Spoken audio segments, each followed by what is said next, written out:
வரஹ்மத்துல்லாஹி வபரகாத்துஹு. தொழுகை சத்தியம். முற்காலத்தில் ஷைத்தான் மனுஷன் கண்களுக்கு தெரிஞ்சிட்டு இருந்தான். அப்போது ஒருவர் அவனிடம் உன்னை போல நானும் ஆகணும் அப்படின்னு சொல்றாரு. ஒரு வழி சொல்லு கொடு என்று கேட்குறாங்க.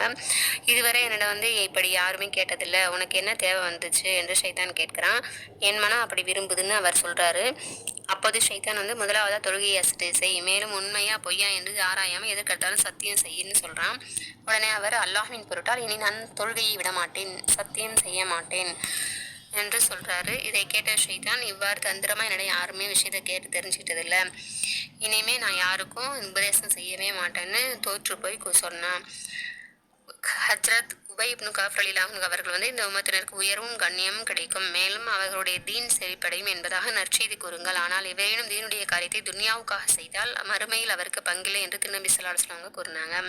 எனவே தொழுகையை விடாமல் தொழுவதற்கும் சத்தியம் செய்யாமல் இருப்பதற்கும் இல்லாமல் அல்லா தஆலா நமக்கு தௌஃபீக் செய்வானாக.